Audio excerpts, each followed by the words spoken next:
The stories of the Bible are some of the most incredible tales in human history. Tales of right and wrong, good versus evil. But how did these stories originate? I'm curious to know where these cultural ripples began. Because regardless of your belief, they're important. Because they've shaped the lives of billions over thousands of years.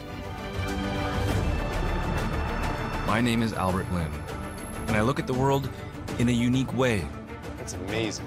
I explore the ancient world from space, using 21st century technology to strip away the Earth as never before, to expose secrets buried for centuries, and reveal lost cities and ancient cataclysms.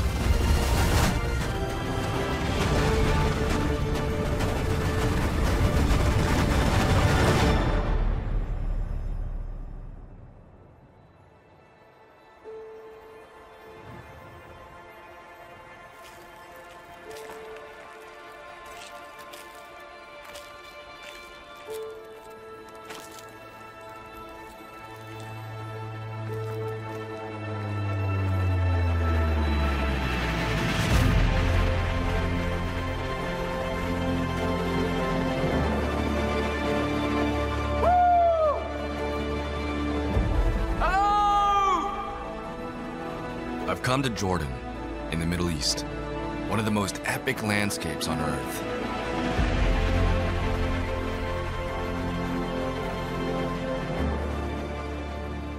This is the Holy Lands. Beneath my feet, just rocky desert. This is incredible. Then out to the west, you've got Israel, and then Egypt. South is Saudi Arabia. East is Iran, Iraq, and to the north, it's Syria. Where I am, it's smack dab in the middle.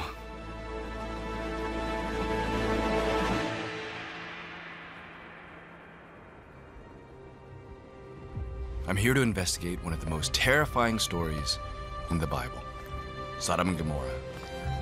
Two cities supposedly wiped off the face of the earth by the wrath of God.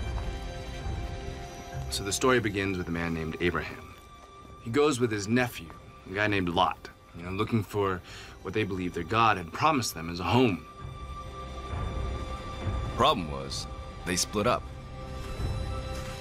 And Lot makes a bad call when he decides to settle on the fertile plains near a city called Sodom, at war with its neighbors, and condemned from above.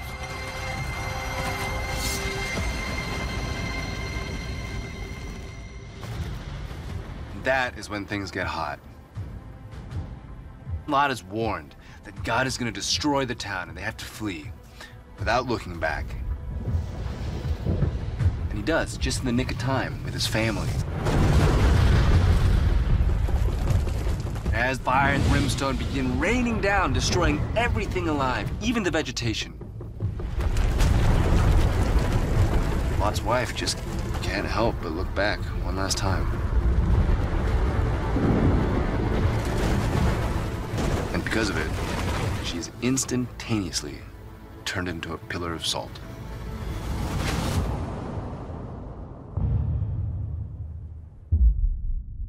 As for the cities, they were utterly destroyed. This is like the mother of all disaster movies. And it plays into our most basic fears. An apocalypse that could wipe us all out. Hurricanes, floods, earthquakes. I mean, these are fears that still exist today. But was it just a story? A tale of morality? Or could it actually have been based on events that really took place?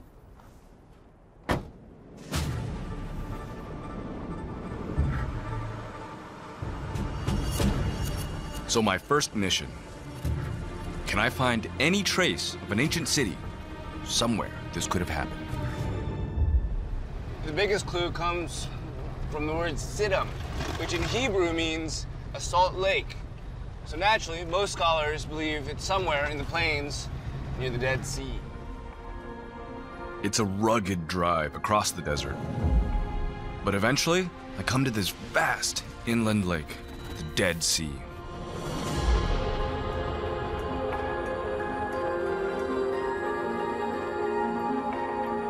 One of the most spectacular bodies of water in the world. But it doesn't look like the fertile oasis described in the story. It's not sand lining this beach, it's salt. This is the Dead Sea. You know, it's almost 10 times saltier than the ocean. And I'm actually standing on the lowest point on Earth. It's one of the hottest, too. Seems impossible to survive here. Why would anybody settle in the driest and saltiest place on Earth? Well, according to archaeologists, there may be a clue 80 miles south. This is Petra, an ancient city carved into solid rock. The scale of the place takes your breath away. Petra's buildings are a show of wealth, and while they're built around the time of Christ, they're the pinnacle of a success that started thousands of years earlier, at around the same time that Sodom and Gomorrah may have existed.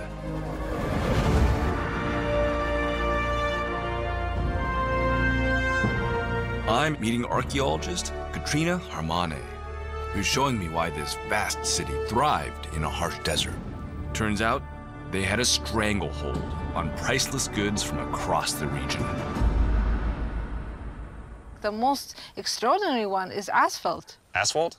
The stuff that I see, you know, on the roads today, the same black tar stuff is... Yes, indeed. This is how we visualize asphalt now. This dark, material that you see in here. But at that time, it was absolutely something different. Asphalt, or tar, is a semi-solid form of petroleum, which in ancient times meant one thing: money. Selling asphalt meant the people of Petra could rake in big bucks fast. But there was one source of asphalt that everyone wanted to control. They had an asphalt lake. There was a large lumps of asphalt just floating on top of what we know is the Dead Sea. We had different nations fighting for it, for its importance. Do you think that Sodom and Gomorrah could have existed at the Dead Sea, trading the same asphalt? Indeed, I think that is quite possible. All very promising. But can I find any physical evidence for this back at the Dead Sea?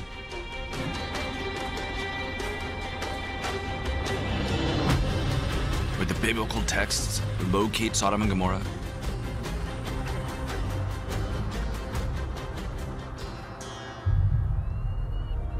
Wow. Beneath me, the whole landscape that would have surrounded Sodom and Gomorrah.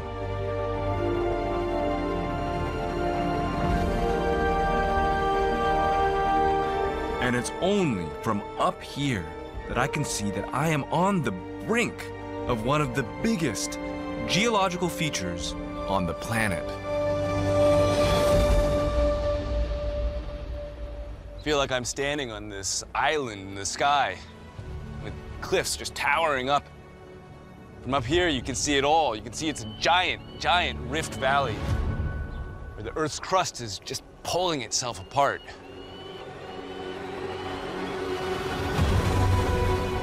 And you can see it even better from space. A 300-mile-long tear in the Earth's crust called the Jordan Rift Valley. Turns out, there are huge fault lines running all the way along the Dead Sea. And where there are fault lines, there are earthquakes. So that means that any city out here around the Dead Sea, it's essentially lying on an earthquake zone. I mean, it's like they're on a ticking time bomb. You know, an earthquake may have been involved, but the biblical text describes something far more terrifying. A blaze of fire falling from the sky.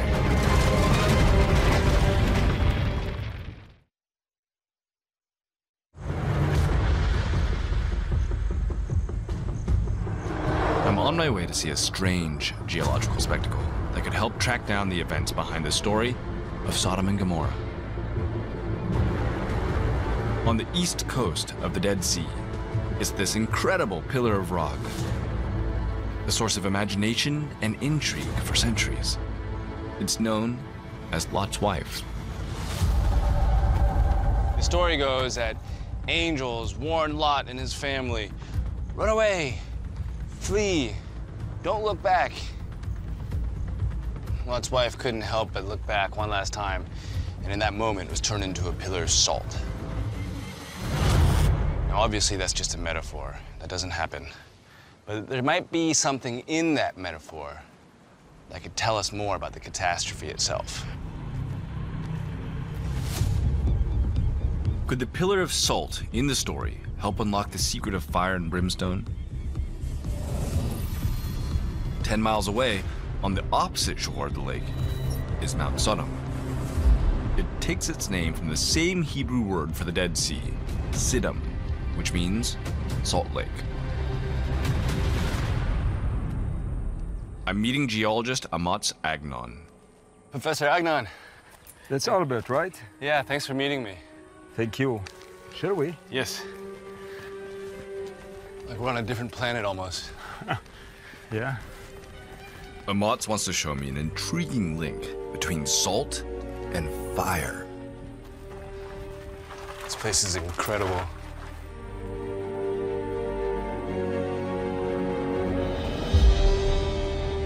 But what we're looking for, it's not on the mountain, it's inside it.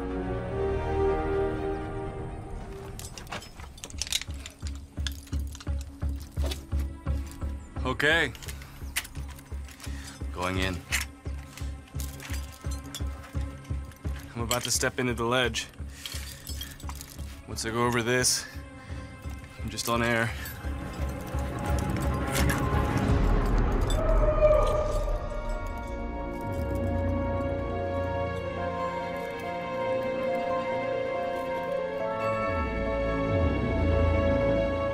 Wow. It's so beautiful. It's like nothing I've ever seen before. I'm dangling hundreds of feet off the ground. It's nuts. It looks so different up here. Yeah. The rock is completely different. It's just all of this glassy kind of crystal stuff. See if you can taste it. It's salty. Yeah. It's a mass of salt. This whole thing is salt? Yeah, the whole mountain, 10 kilometers long, 2 kilometers wide, 5 kilometers high. It's incredible.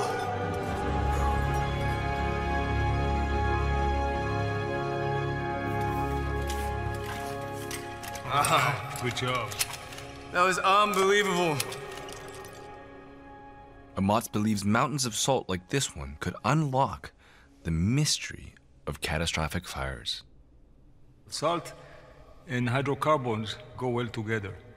It's typically hidden or trapped under salt. There's gas under here. There is gas, there is oil, there is tar and sulfur. That's incredible. And we're sitting right on top of it. Yeah. And it seeps up during earthquakes. So then an earthquake could actually release these gases and they could catch fire? Yes, earthquakes discharge electricity. This could ignite the gas, this could form fire. I mean, that sounds biblical to me. Yeah. You didn't have the science to explain it, and all of a sudden, something like that happened. It sounds a lot like the stories that we're reading about in the Old Testament. If you ask me if it's possible, yeah. It's an incredible idea. I'm beginning to see how an earthquake could cause something truly cataclysmic. Could it have played out like this? A city trading in flammable asphalt is struck by an earthquake. Everything collapses, even the tower. And those that survive face something even worse. A raging fire, as hidden gas reserves erupt from underground. While the inhabitants flee, explosions hurl down burning sulfur.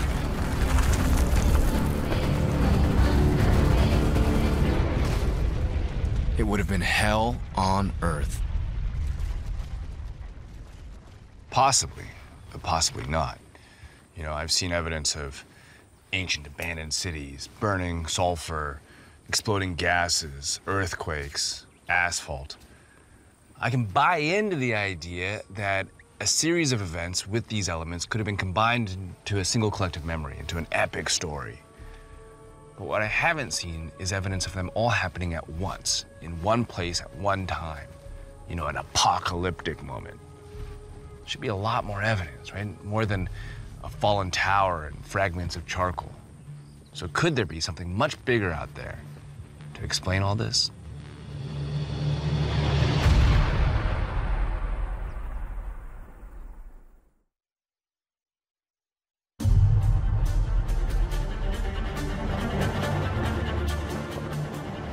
So I found some evidence that Sodom and Gomorrah could have been sitting on a pile of geological dynamite, set off by an earthquake. But now, I've heard a completely new theory in a totally different area.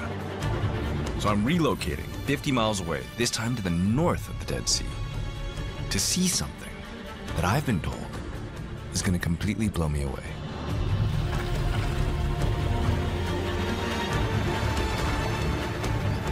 This is Tel al-Hammam. Some archaeologists believe that this could be the ancient city of Sodom. You're going to come straight this way, and you're going to make a right-hand turn. Steve Collins and his team have been excavating here for nearly 20 years. And what they've found is astonishing. This is, in fact, the largest continuously occupied Bronze Age city in the southern Levant. This gate complex is pretty impressive. Probably one of the biggest gate complexes in the Bronze Age. Massive tower, killing zone right in the middle. And what makes you think that this could have been the city of Sodom? So the reason is simply because the size of the city. The largest in the whole region. For the Bronze Age. So it was a big city then, huh? It's a very big city.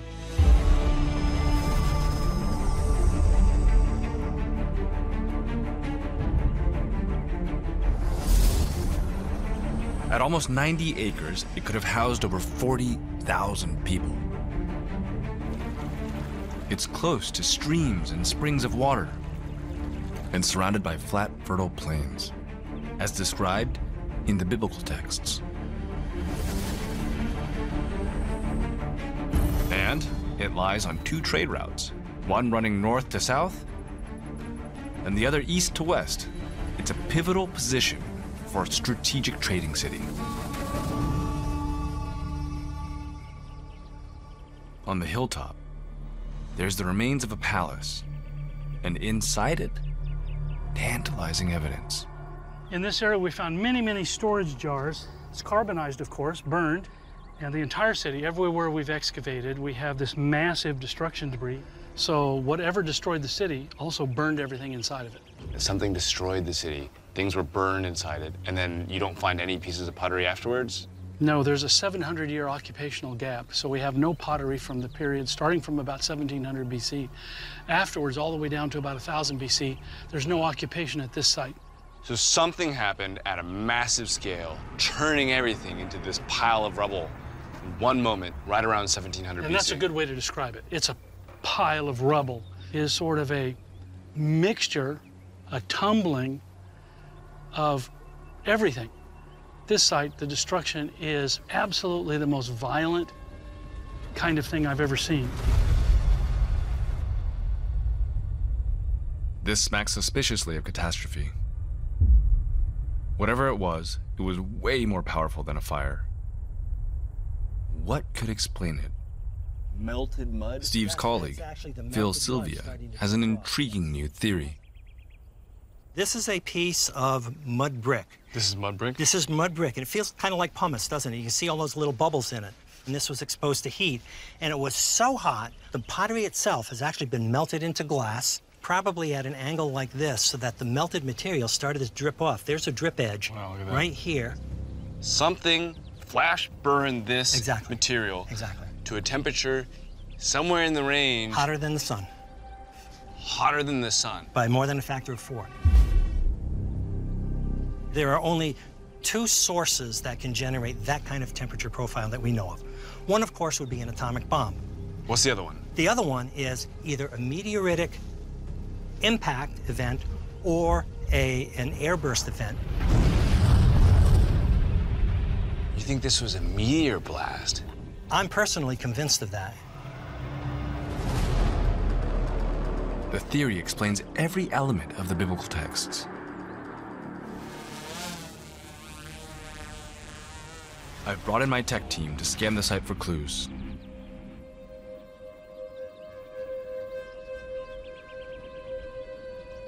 So, Steve, for the afternoon, Patricia's been flying a drone around collecting photographs to create this photogrammetry model of the site. Can you show us what you found?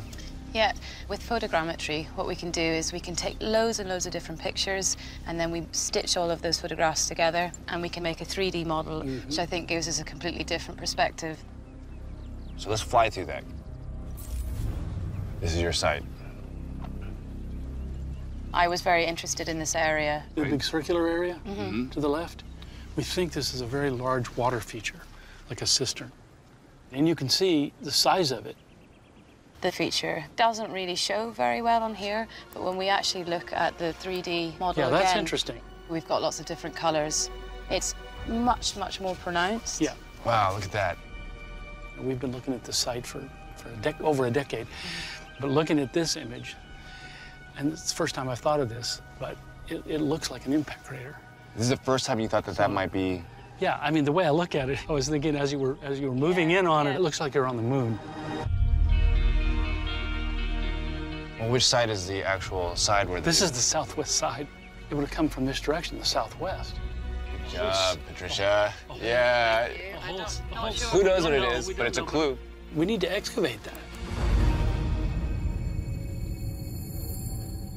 Steve's team will need to prove this really is a meteor. But it does fit with their other evidence here and offers a plausible, terrifying explanation for the story. A meteor blasts in from space at hypersonic speed, exploding over the Dead Sea. It blasts salt across the landscape, rendering it infertile for generations.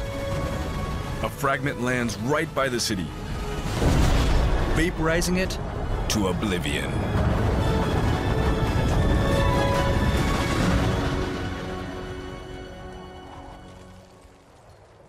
You know, the fear of apocalypse, it's in all of us.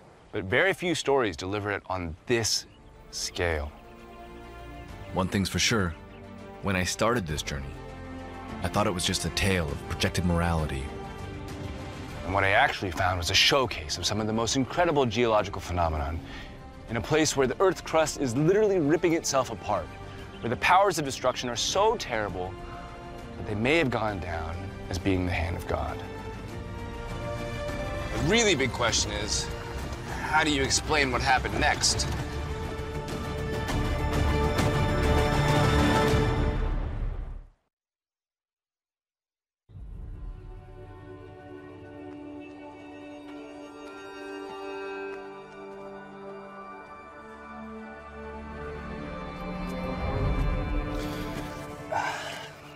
Let's start with the premise of the story. It describes a man named Moses who demands Pharaoh free his people, the Israelites, after years of slavery. According to the story, God unleashes a series of plagues until finally Pharaoh agrees to release the Israelites. So they leave Egypt and they head for the Promised Land. If we believe what is written in the Bible, then a satellite looking down on ancient Egypt some 3,000 years ago would have seen something amazing.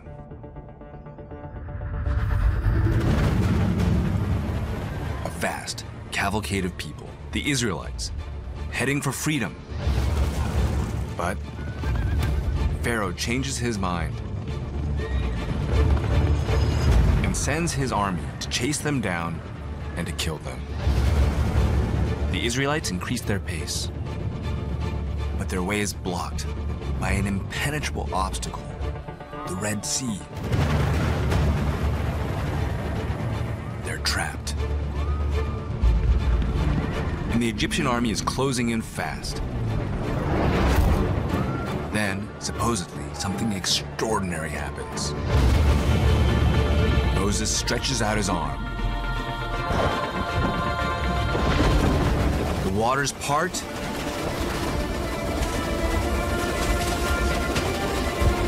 and the Israelites escape across the exposed seabed.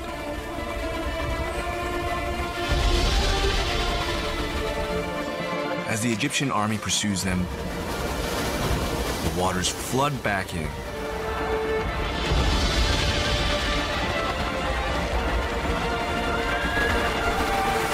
And Pharaoh's army is destroyed. It's a great story.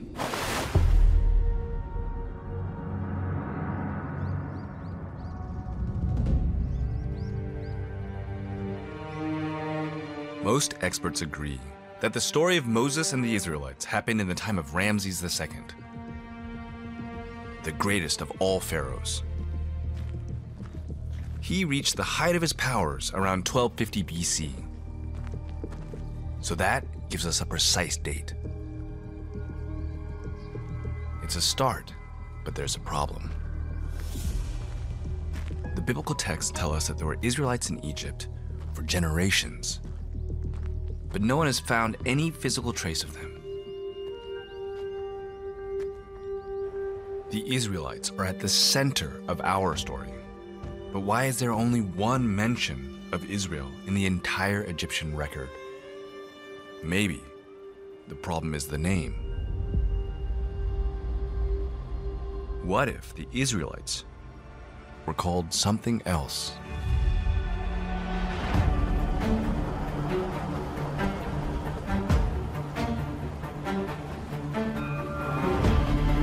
I'm following a lead, heading south on a near 500-mile journey from Cairo to the city of Luxor.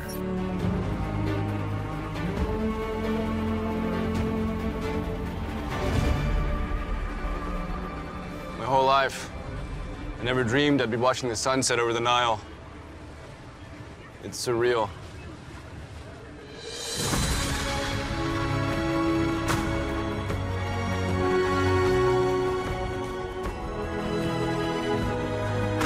In the time of Ramses II, Luxor was called Thebes. It was his capital city, the religious and ceremonial center of the whole Egyptian empire. I'm excited. And not just because we're surrounded by all this epic, ancient history and culture, but because I've been told there's evidence here of a mysterious people who might just be the real Israelites.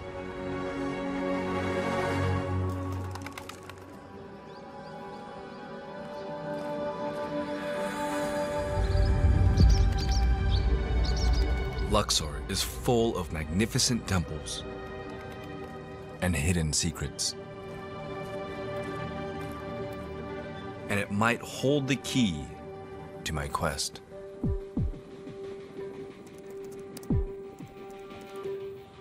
You know, I've been told about these mysterious people, the Shasu, and the evidence surrounding them is really compelling. You know, firstly, there's these hieroglyphs which read, the Shasu of Yahweh. I mean, Yahweh is the God of the Israelites. So maybe these are the people I'm looking for.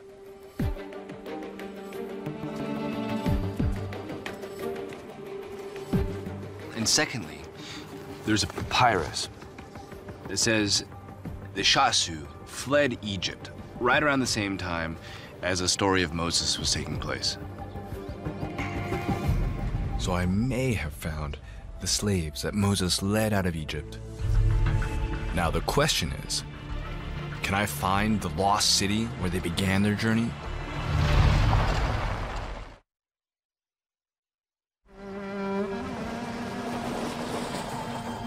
One question has puzzled scholars for centuries. If the Israelite story is based on actual events, what route did they take to the Holy Lands? I came here just to understand this desert, what it might have been like to try to cross it. Maybe 3,000 years ago or today, it's all the same. There's nothing here, no water, it's not even a tree. It would kill me probably in a matter of days. According to the story, somehow the Israelites made it across, straight into an even tougher challenge, the Red Sea. How on earth were they going to get across that before the Egyptians caught up with them? To find out, I'm on my way to a place where the biblical texts say they set up camp, Etham, now believed to be modern-day Ismailia.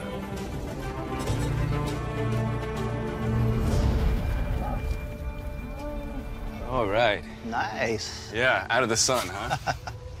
I'm here to meet biblical archaeologist, Professor Stephen Moshier. So this is Ismailia, where we are. Yeah, yep. Well, it turns out we're really close to the description of where the Israelites went. It's at this point in the story that the Bible tells the tale of Moses parting the Red Sea. So from Etham, the Israelites would have headed south. It makes sense that they would have crossed the narrowest point of the northern part of the Red Sea, here. To figure out the problem Moses faced, I need to know how wide and how deep it was at this point. Bathymetry data can reveal the depth of seas and oceans. This is 300 feet, about 90 meters in depth. And across, it's 30 miles. Right. That's a lot of water. Now, to me, that doesn't make any sense. My calculations show that to create a mile-wide channel, big enough to allow a vast group of Israelites to pass, Moses would have needed to move nearly 2 trillion gallons of water.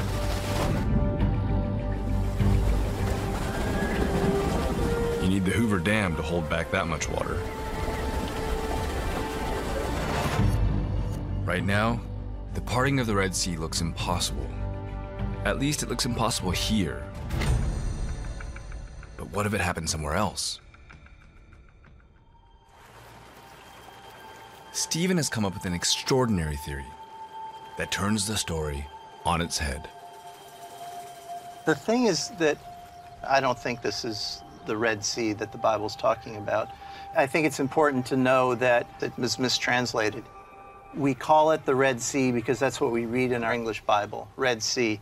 But the actual language in the Hebrew was Yam Suf, and a better translation is Sea of Reeds, or the Reed Sea. Reed Sea. That's incredible.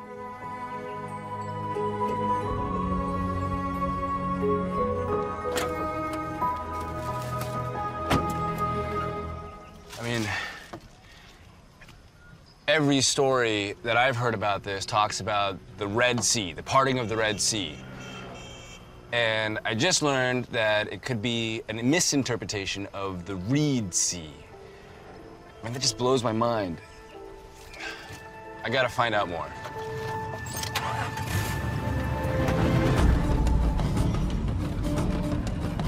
I'm gonna follow this route and try to find the Reed Sea. Straight away, something on the map catches my eye. A large body of water called Lake Manzala in the heart of the Nile Delta.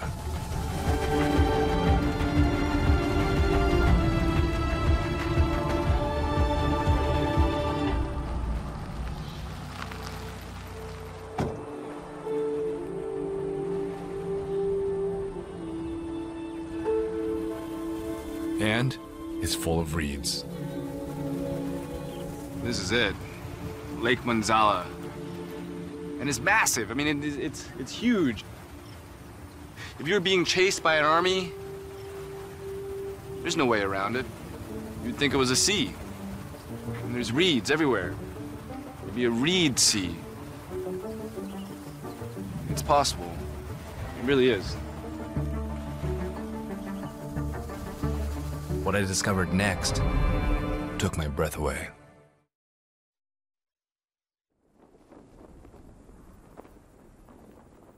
I'm reading this account from 1882 from a British Army officer, Major General Sir Alexander Bruce Tulloch. Tulloch and his men were camped near Lake Manzala when he witnessed something truly extraordinary. This is what he wrote. A gale of wind from the eastward set in.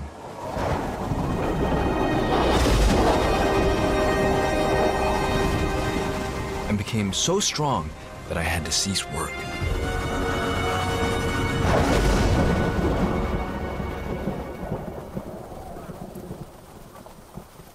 The next morning, on going out,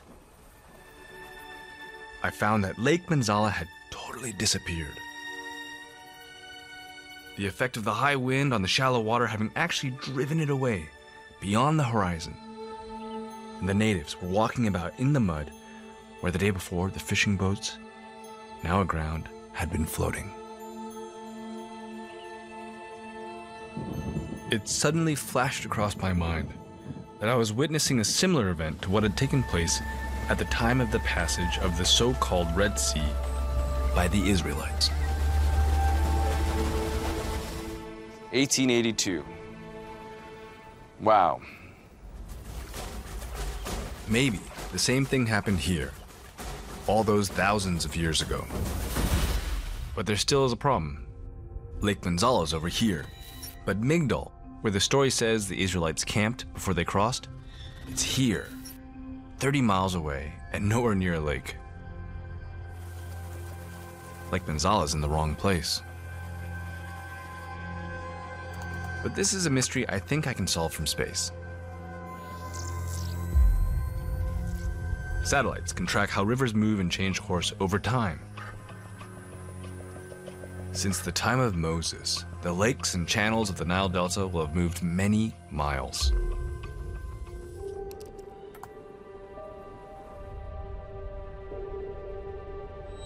This is what the area around Migdol looks like now. If we switch to the infrared part of the spectrum, we can reveal areas that were once underwater. So let's jump back in time and see what it might have looked like in 1250 BC.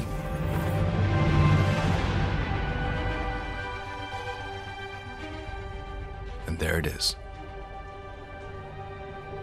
That's very nice. It's really neat to see all this stuff. A reed sea, exactly where it's described in the story. So finally, maybe this explains the mystery of the parting of the Red Sea.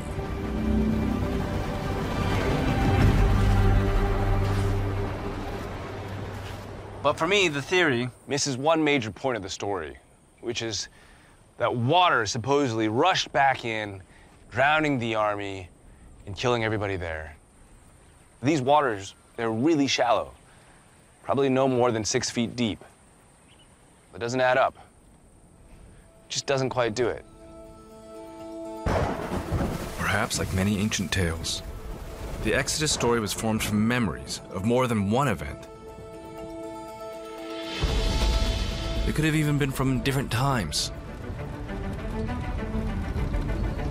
It turns out the final part of my quest lies not in Egypt, but 500 miles northwest, in the middle of the Mediterranean.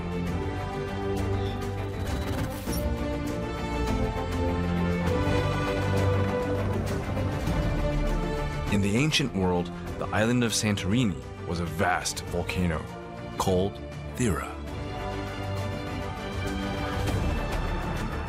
And around 1550 BC, It erupted with a force of 2 million atomic bombs.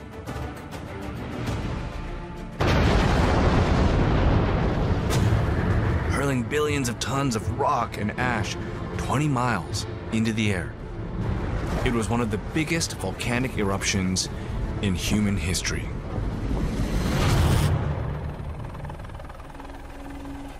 But could it have inspired the story of Pharaoh's drowned army?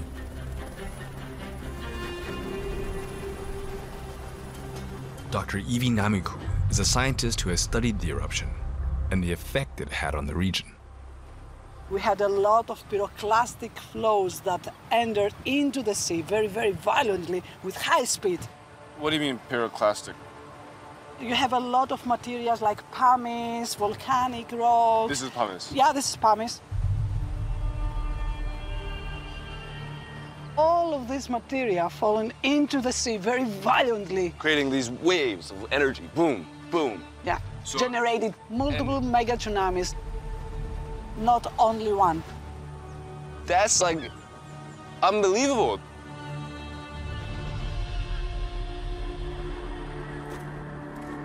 But were any of these tsunamis so big that they could have traveled 500 miles to Egypt? I can combine Evie's data with the satellite image to see just how much material hit the water. These underwater mountains are all pyroclastic material from the eruption. Evie calculates that the total volume of 19 cubic miles of pyroclastic material entered the water. That's nearly 3 trillion cubic feet, hitting the sea at hundreds of miles an hour.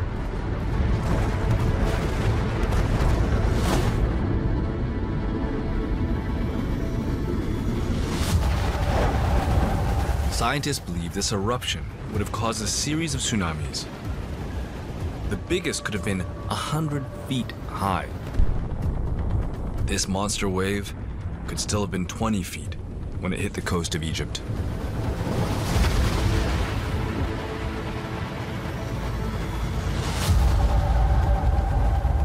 We know from recent events just how destructive tsunamis can be. The coast of Egypt is flat and low-lying. The wave could have traveled miles inland. The effects, they would have been devastating.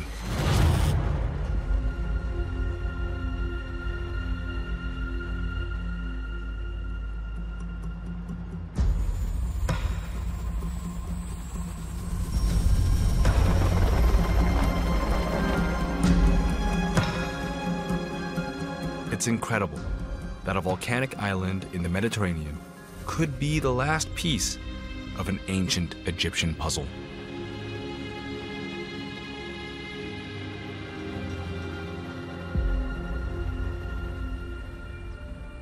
In that time, anyone witnessing a tsunami would think it was an act of God. And if you were fleeing persecutions and the seas parted for any reason, you would think a higher force was helping you. You add in a mighty leader with a staff. And no matter what you believe, you get a story so resonant that it's lasted for thousands of years. It's inspired multiple religions, and it's shaped the lives of billions.